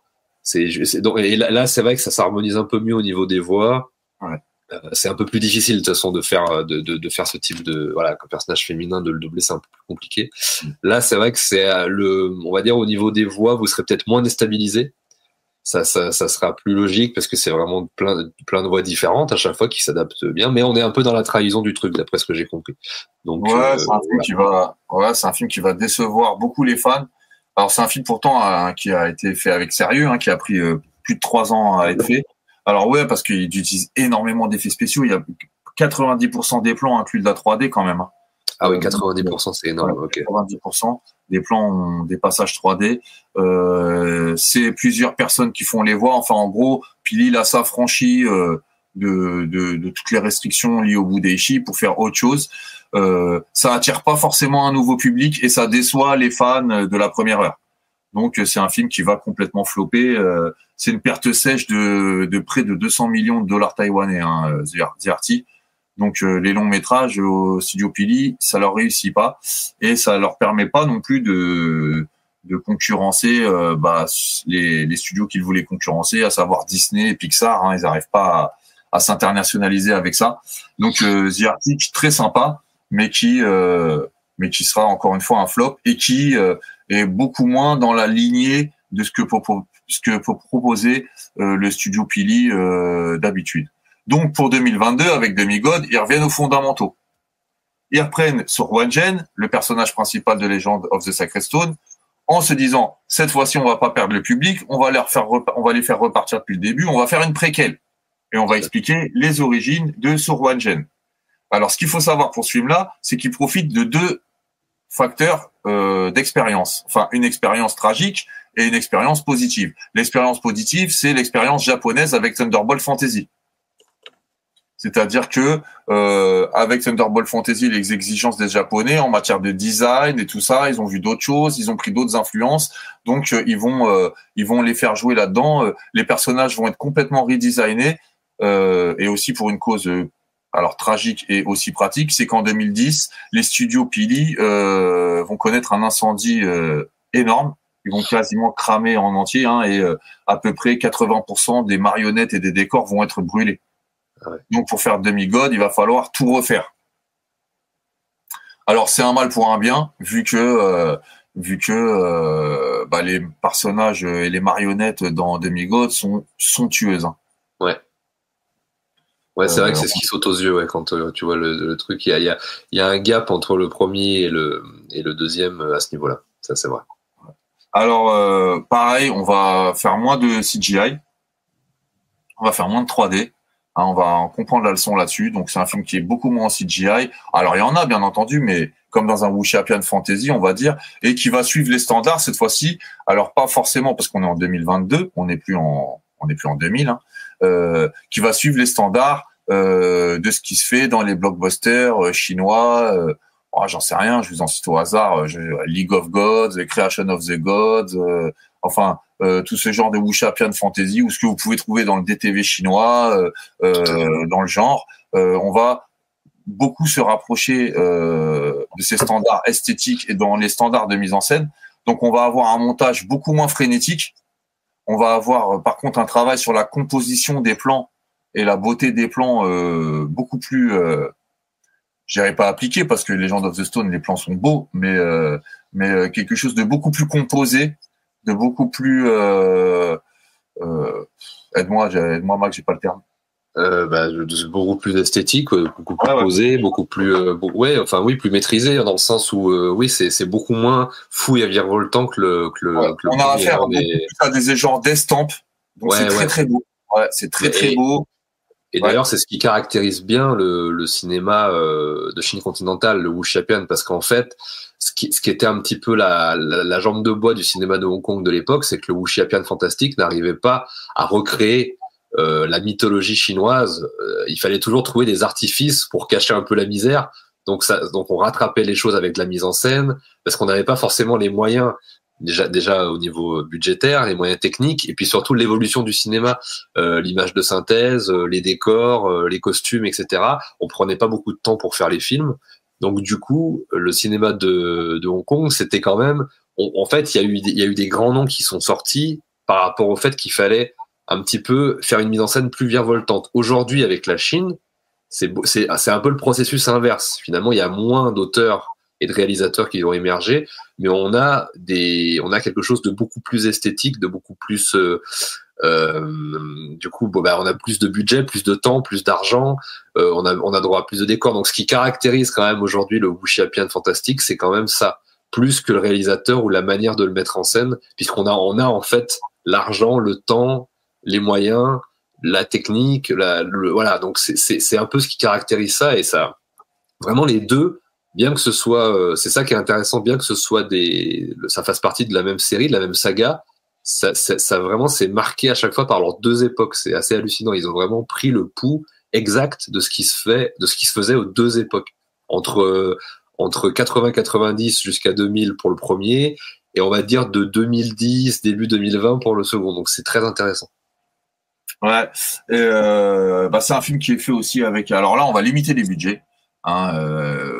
Legend of the Sacred Stone avait coûté 150 millions de dollars taïwanais, là il va coûter 100 millions. Mais par contre, c'est un travail de très longue haleine. Avant même alors ils ont mis 2 ans à écrire le scénario. Donc, puisqu'on repartait du début, il fallait que tout le monde comprenne bien. En fait, c'était un peu pour introduire ce Wan Zhen à l'international, finalement, ce film-là. Donc, il fallait que tout le monde comprenne le personnage. Donc, on le prend jeune, qui se fait éduquer par son maître, et qui arrive et qui se retrouve dans une aventure, avec des trahisons, il doit venger son maître. Enfin, des choses très archétypales, mais dont on peut comprendre les choses très aisément. C'est un film qui suit narrativement beaucoup plus facilement que Legend of the Sacred Stone. Les voix, alors là, on revient à Vincent Wang qui fait toutes les voix. Il met 10 mois, quand même, 10 mois d'enregistrement pour faire toutes les voix. Mais on se sert quand même de pas mal d'artifices de studio pour travailler ses voix. Alors, vous verrez que dans Legend of the Sacred Stone, vraiment, quand il fait une femme, on voit que c'est un homme qui est en train d'imiter une femme. On est d'accord. C'est ça que je voulais dire. Je l'ai dit plus poliment que toi. Ouais, c'est ça. Et là, non. Là, les voix de monstres ou les voix de femmes. Alors, on va jouer. Les ingénieurs du son vont jouer pour transformer un peu sa voix, mais ça reste toujours sa voix à lui. Donc, finalement, on respecte les codes. On respecte la lettre des règles du Budaishi, même si on les contourne, on va dire, pour faire un spectacle qui correspond aux règles traditionnelles du Budaishi, et ça donne un spectacle plutôt pas mal. Moi, on l'a vu ensemble d'ailleurs, celui-là aussi. On a vu les deux ensemble. On a vu les deux ensemble. On l'avait vu celui-là dans le cadre du PIF 2022, je crois. Exactement, et moi, je connaissais pas. Je savais que tu connaissais très bien le truc et tout cet univers-là. Et tu m'as dit, vas-y, ça va être mortel et tout. On y est allé. Et j'ai beaucoup aimé. Et et surtout, je mets en relation tout ce que tu m'as dit avant et la découverte du film, et que j'avais pas forcément compris à l'époque, mais le parti pris effectivement de la première scène, c'est de faire rentrer des personnages avec des textures très réalistes, en fait, puisqu'on a une espèce de confrontation, de combat entre un espèce de monstre mythologique un peu inventé mais sympathique, avec une espèce poilu, qui évoque forcément toujours la sympathie dans les films, etc., face à un dragon. Donc là, qui va être beau. Et en fait, le parti pris de tout ce que tu me dis, c'est vraiment de revenir à de la texture, à oublier un peu l'image de synthèse et à revenir à des personnages voilà plus j'ai pas le terme mais voilà qu'on peut vraiment toucher plus palpable. Voilà, merci. Et du coup voilà, c'est en tout cas cette première scène, elle pose, je pense, ce truc là de dire on revient un peu aux fondamentaux, y compris sur des personnages très difficiles à faire parce que vous verrez, c'est des monstres mythologiques. Et pour les animer, s'ils sont très gros, il y a une question d'échelle, de dimension, de trucs, de lourdeur. C'est pas uniquement c'est un autre, ça doit être un autre travail, une autre façon de faire. Donc ça demande un travail assez dingue, je pense. Mais je comprends maintenant à l'aune de tout ce qu'on a dit, le parti pris d'introduire le film par cette scène-là. Et après, effectivement, dans un récit. Alors moi, j'aime un peu moins le deuxième quand même, mais parce que je suis un énorme goré. Du cinéma hongkongais de la belle année et que je suis un peu moins touché par le spectacle continental d'aujourd'hui, mais j'aime quand même beaucoup ce qui se fait en Chine continentale aussi, j'en ai beaucoup parlé et j'ai quand même beaucoup aimé le film, mais il est moins virevoltant, il est plus posé, mais il est plus beau, il est plus élégant, voilà, et puis les marionnettes, effectivement, comme tu l'as dit, là, on est vraiment on est dans quelque chose de très, très, très, très appliqué, quoi. Au niveau du nez, de la bouche, des yeux, on est dans quelque chose de très, très, très beau. Vraiment, les costumes, les trucs, on est dans l'esthétique de ce que propose le cinéma chinois d'aujourd'hui, parce qu'on peut le faire, qu'on a les moyens et que voilà, on est vraiment dans cette esthétique-là et c'est ça qui est très intéressant. Et après, on est un peu trop, alors dans ce que moi, le défaut des films continentaux, mais Hong Kong avait aussi un petit peu à l'époque, sauf qu'ils allaient plus à l'essentiel.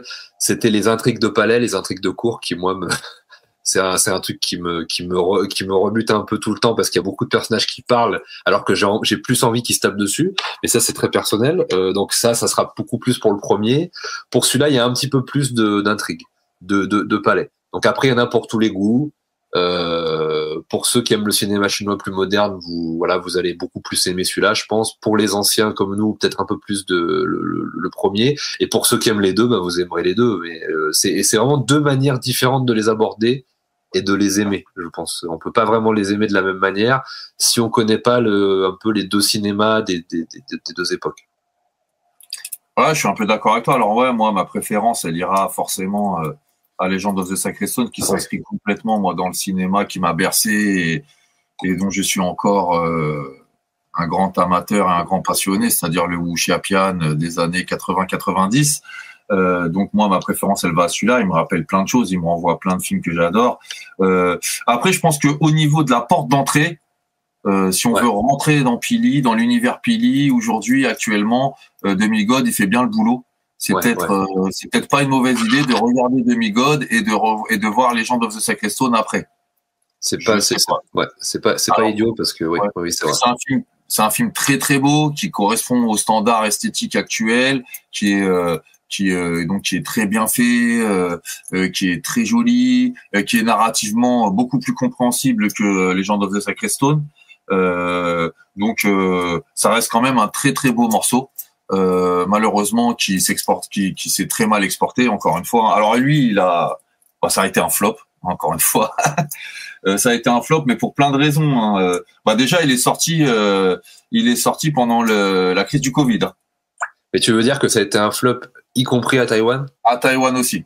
D'accord, ok. La première semaine où là, normalement, à Taïwan, on remplit les chiffres, il fait à peine 16 millions de dollars, c'est un très mauvais chiffre. Alors c'est en plein Covid, on a la levée des restrictions. Il est sorti juste après la levée des restrictions pour aller au cinéma à Taïwan. D'accord. Mais les gens avaient plus l'habitude d'aller au cinéma en fait. Donc quand il est sorti, il est sorti trop tôt en fait. Donc très mauvais chiffre à Taïwan. Et puis il avait une autorisation pour la Chine. On a oublié de le dire, mais Legend of the Sacred Stone, quand il sort en 2001, c'est un des rares films à avoir un visa d'exploitation pour la Chine continentale. D'accord. Je vous rappelle que les relations entre Taïwan et la Chine continentale sont plus que tendues.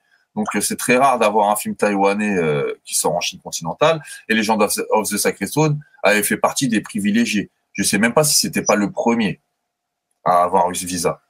Ça, je peux pas te dire, mais c'est possible, parce que je sais qu'il y a plein de films hongkongais qui sont sortis très tard en Chine. Qui sont sortis. Voilà. Et donc il y a eu ça. Il y a eu ce mauvais épisode lié au fait que les gens avaient plus l'habitude d'aller au cinéma, donc très mauvais chiffres. Et puis après, on a eu des déclarations de certains marionnettistes Pili, par exemple comme Shaodi ou des gens comme Ding Zenking, qui sont des grands marionnettistes du studio, qui ont commencé à râler sur les restrictions en disant qu'on s'était calqué sur la Chine continentale pour les restrictions Covid, et que c'est pour ça que ça n'avait pas marché, et a beaucoup critiqué finalement la Chine continentale, ce qui leur a valu le boycott de plein d'entreprises continentales qui bossaient avec eux, et ce qui leur a valu bien entendu l'interdiction du visa, et donc il n'a pas été distribué en Chine. Donc grosse perte sèche pour Demigod qui n'a pas eu son visa parce qu'il y a eu des frictions, hein. C'est très compliqué dans cette partie du monde de faire du cinéma, on vous le cache pas, on vous le dit souvent. Et en plus de ça, il y a eu quand même un contexte, c'est qu'en juin 2022, donc dans l'année où il fallait défendre ce film à tout prix, hein, pour qu'il marche, on a le décès de Vincent Wang.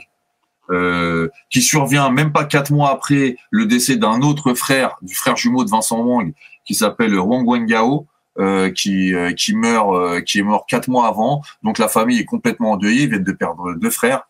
Et finalement, il lâche un peu la promo du film, hein, et le film sort sans réel travail, malgré les difficultés, en tout cas sans réel travail pour rebondir, on va dire. Alors le film gagnera plusieurs prix, hein. Alors au festival de Taipei, bien sûr, c'est taïwanais, donc là à chaque fois quand il sort un long métrage, il rafle des prix, mais il a été primé en Corée, il a été primé au Canada, je sais pas s'il avait pas gagné d'ailleurs quelque chose au PIF à Paris. Ah, c'est possible.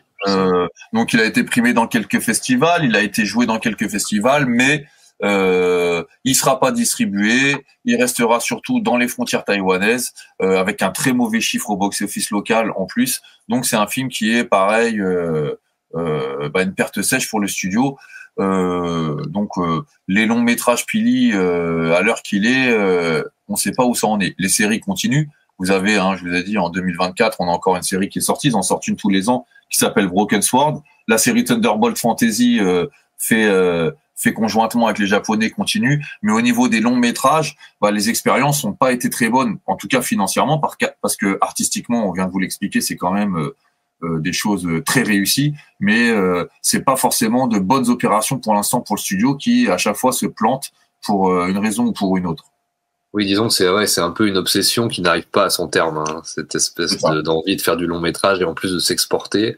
On constate quand même que c'est quand même les séries qui marchent depuis des décennies et qui continuent de marcher, et qu'à chaque fois qu'ils investissent dans un long métrage, souvent en tout cas, malheureusement c'est la sèche. Alors faut peut-être réinventer peut-être des histoires plus modernes, je sais pas. Enfin, je sais pas, il y a peut-être des choses à trouver. En tout cas, on souhaite qu'ils rebondissent, mais peut-être que le destin est de rester à la télé, tout simplement.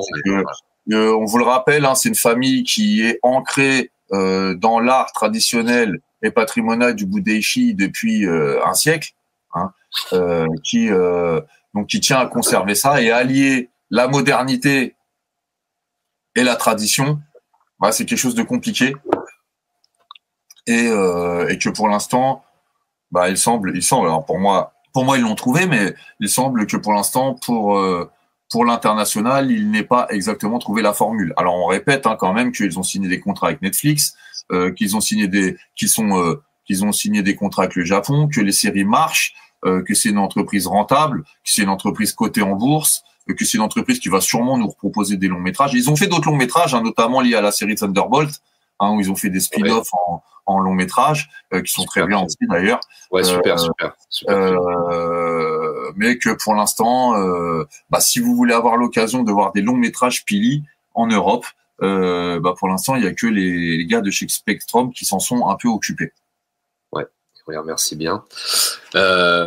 Écoute, on souhaite que Pili continue. On vous enjoint à voir ces 2 films et à découvrir un petit peu cet univers qui est un univers très particulier. Vous allez peut-être pas forcément rentrer dedans facilement par rapport au code, par rapport au genre et tout ça, et puis par rapport au fait que ce soit de la marionnette. Mais vraiment, je vous enjoins à faire l'effort d'aller au-delà du premier visionnage et tout, et vraiment d'y aller à fond, parce que c'est du très très grand art, Et c'est en plus c'est un art que je respecte beaucoup parce qu'on est dans l'artisanat d'art, on est dans quelque chose de très traditionnel. Et on n'est pas dans un film de bobo tourné dans un appartement parisien avec des subventions. Hein. On est vraiment dans quelque chose d'artisanal, quoi, et dans ce qu'on aime dans le cinéma. Et en plus, ça vous procure un spectacle qui va être épique, héroïque, avec de l'action. Voilà, les gens mouillent le maillot pour vous donner du grand spectacle, et c'est ça surtout qu'il faut retenir. Et c'est une institution, donc c'est assez unique d'avoir ces films-là qui sortent en France et de les avoir dans un beau coffret comme ça. Et ça a été très cool de les voir sur grand écran.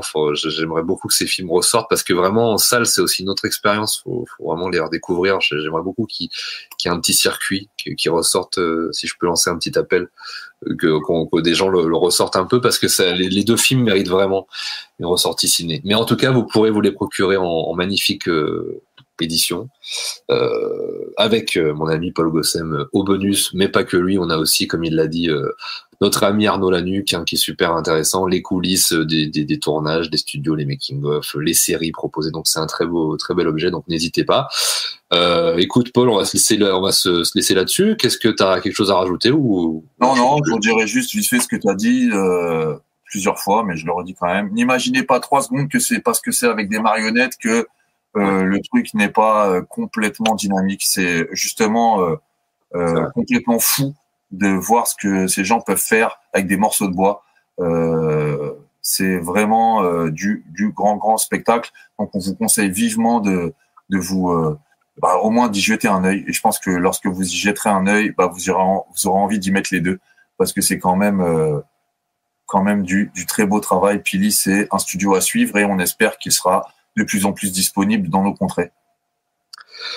Eh ben, écoutez, on va se laisser là-dessus. Paul, je te remercie encore pour tout, pour ton expertise. Et quant à nous, on se dit à très bientôt. Là, on va revenir plus régulièrement, on vous le promet. On va s'accorder pour vous faire des émissions plus souvent. Il y a beaucoup de choses qui se préparent. Donc voilà, restez branchés. Il y a des choses très intéressantes qui arrivent. On va revenir bientôt. On embrasse Jonathan qui revient aussi très bientôt. On vous souhaite de bonnes fêtes. On ne sait pas exactement quand sortira l'émission, mais si l'émission sort, on vous souhaite de bonnes fêtes de fin d'année. En tout cas, prenez soin de vous et à très bientôt. À très bientôt.